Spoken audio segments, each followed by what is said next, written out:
नमस्कार, crime series दहशत में आपका स्वागत है। मैं हूं आपके साथ अभिनव अभी।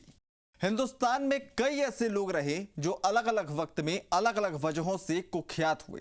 कईयों के खात्मे के साथ उनका वजूद और वर्चस्व खत्म हुआ तो कई पकड़ से दूर चले गए। लेकिन आज हम बात एक ऐसे कुख्यात शख्स की कहानी के तौर पर आपको बताएंगे जिसके कारनामों के खुलासों के बाद सरकार को नए नियम कानून और नई रेगुलेटरी बनानी पड़ी। एक ऐसा शातिर ज़हीन दिमाग शख्स जिसने हजारों करोड़ रुपए का झटका बैंकिंग सिस्टम को दे दिया।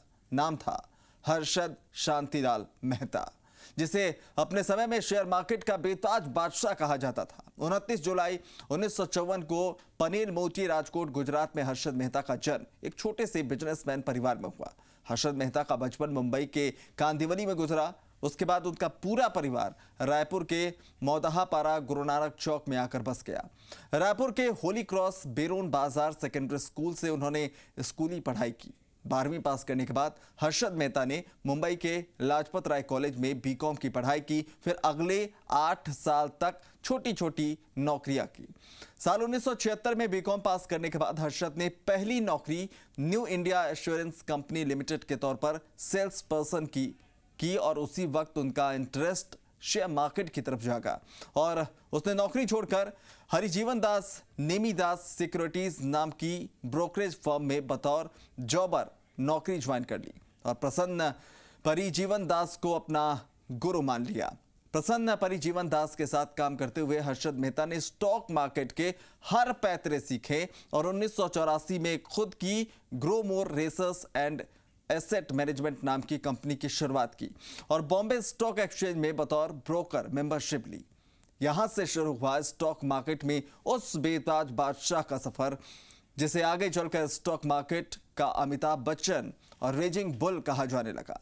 1990 के दशक में हर्षद मेहता की कंपनी में बड़े इन्वेस्टर लगातार पैसे लगा रहे थे, मगर जिस वजह से हर्षद मेहता का नाम स्टॉक मार्केट में छाया वो एसीसी यानी एसोसिएटेड सीमेंट कंपनी में उनका पैसा लगाना शुरू हुआ। हर्षद मेहता के एसीसी में पैसा लगाने के बाद मानो एसीसी के भाग्य ही बदल गए, क्योंकि एसीसी का जो शेयर 200 रुपए का था उसकी कीमत कुछ ही समय में 9,000 रुपए हो गई। साल 1990 तक आते आते हर्षद मेहता का नाम हर बड़े अखबार मैगजीन के कवर पेज पर आए दिन आने लगा।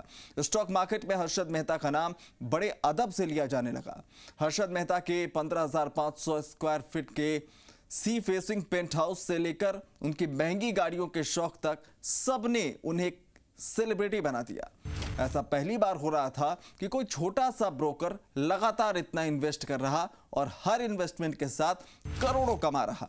बस इसी सवाल ने हर्षद मेहता के अच्छे दिनों को बुरे दिनों में तब्दील कर दिया। सवाल था कि आखिर हर्षद मेहता इतना पैसा कहां से ला रहा है। साल 1992 में हर्षद मेहता के इस राज से एक पत्रकार सुचेता दलाल ने पर्दाफाश किया। सुचेता दलाल ने बताया कि हर्षद मेहता बैंक से एक 15 दिन का लोन लेता था, उसे स्टॉक मार्केट में लगा देता था, साथ ही 15 दिन के भीतर वो बैंक को मुनाफे के साथ पैसा लौटा देता था। मगर कोई भी 15 दिन के लिए लोन नहीं देता, मगर हर्षद मेहता बैंक से 15 दिन का लोन लेता था। हर्षद मेहता एक बैंक से फेक बीआर बनवाता, जिसके बाद उसे दूसरे बैंक से भी आराम से पैसा मिल जाता। हालांकि इसका खुलासा होने के बाद सभी बैंक ने उससे अपने अपने पैसे वापस मांगने शुरू कर दिए। खुलासा होने के बाद मेहता के ऊपर 72 क्रिमिनल चार्जेस लगाए गए और लगभग सिविल केस फाइल हुए। हालांकि इन सब के बावजूद हर्षद मेहता का मन नहीं माना। वो अखबारों में एडवाइजरी कॉलम्स लिखने लगा। आप इस कंपनी में इन्वेस्ट करें, आपको इतना फायदा होगा, या इस कंपनी में ना करें, इससे आपको नुकसान होगा। बाद में पता चला मेहता सिर्फ उस कंपनी में पैसा लगाने की एडवाइस देता था जिसमें उसका खुद का पैसा लगा हुआ है।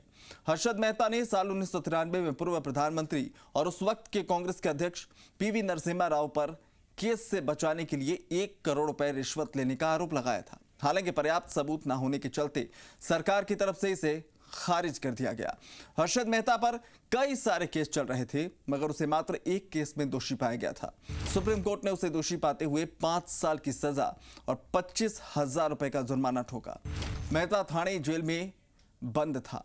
31 दिसंबर 2001 को देर रात उसे छाती में दर्द की शिकायत हुई, जिसके बाद उसे थाने सिविल अस्पताल में भर्ती कराया गया और वहां उसकी मौत हो गई। तो चलिए, ये थी सबसे बड़े स्टॉक ब्रोकर के सबसे बड़े जालसाज बनने की कहानी। फिर हाजिर होंगे क्राइम सीरीज दहशत में अपराध और अपराधी की एक और कहानी के साथ। तब तक के लिए नमस्कार।